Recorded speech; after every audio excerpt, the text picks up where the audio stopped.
Hey everyone, and welcome. Today, we're going to dive into a pretty unique corner of the farming world, the surprisingly cool and rewarding venture of raising yaks for their milk. So, when you think about dairy, your mind probably jumps straight to cows, right? But what if I told you there's a hardier and frankly much fluffier alternative that's just perfectly built for high altitude spots and chilly climates? Yeah, we're talking about an animal that can turn some really tough landscapes into a super productive, high value operation. And look, yak milk isn't just some substitute for cow's milk. In a lot of ways, it's a totally premium product. It's got naturally higher levels of fat and protein, which gives it this incredibly creamy, kind of sweet flavor. Plus, it all comes from an animal that absolutely thrives in the exact same climates where your average dairy cow would just struggle. All right, so to get you started on this journey, we've broken it all down into six main sections. We're going to cover, well, everything from why you'd even do this to picking your herd, the daily routine, making those awesome products, and then how to actually sell them. So let's just jump right in with a big question. Why on earth would you milk a yak? Well, the answer is pretty amazing. It's their unique ability to turn a harsh environment into a golden opportunity for some seriously high-value dairy. Now, let's be real clear about one thing right up front. This is not about volume. A yak produces somewhere between 1 and 3 liters of milk a day. That's it. So you're not trying to compete with big industrial dairies. Nope. You're playing in a whole different league, one that's all about incredible quality, not quantity. Okay, next up, let's talk about your actual herd. Your success really starts with the animals themselves. Getting this part right is, without a doubt, the most important first step you'll take.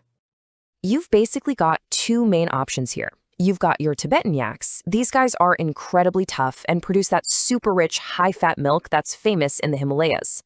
Then you have domestic yaks. These have been bred over time to produce a bit more milk, but they still have that toughness you need for cold climates. But it's not just about the breed. The genetics of your breeding stock are absolutely crucial. You really want to look for females that are already known to be good milk producers and have a nice, calm personality. And for your bulls, you want them to come from a line of high-producing mothers. This is how you build a really strong, productive herd for the future. All right, let's get into the practical stuff. You've got your herd. So, what does the day-to-day actually look like? Let's walk through the daily milking routine, step by step. First off, consistency is everything. Yaks need to be milked once or twice a day, every day on a set schedule. Second, hygiene is just non-negotiable.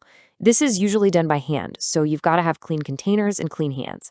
And then after you're done, that post-milking care, like cleaning the udder and just checking for any health issues like mastitis, is so important for the milk quality and for the animal. And this is where the magic really happens. That small amount of super rich, creamy milk is the perfect ingredient for creating these artisanal, high-value dairy products that people will pay a premium for. I mean, just look at the possibilities. That high-fat content is amazing for making traditional cheeses with a really strong flavor. It churns into the most incredible butter, which you can then clarify into ghee that lasts forever. And of course, it makes a thick, rich, top-tier yogurt. Every single one of these products just perfectly shows off how special yak milk is. Of course, none of those fantastic products are even possible if you don't have a healthy herd. It's a direct line. The health and nutrition of your yaks is completely tied to your milk production. So what do they eat? Yaks are natural grazers. They love munching on grasses, shrubs, even moss. During the winter, though, you'll have to help them out with some hay. And to really keep that milk production up, things like grains and mineral supplements, especially calcium, are really important. And like any dairy animal, constant access to fresh, clean water is an absolute must.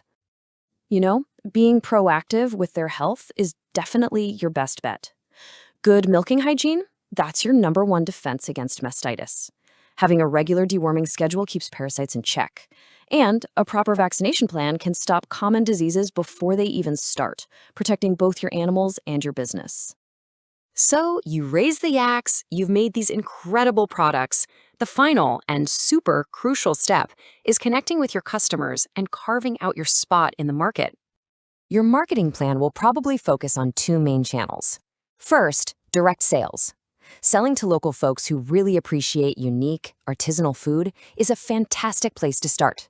And beyond that, you can tap into these niche markets of health-conscious people who are actively looking for specialty and alternative dairy products. If there was just one phrase to sum up this whole thing, it would be this: low yield, high reward.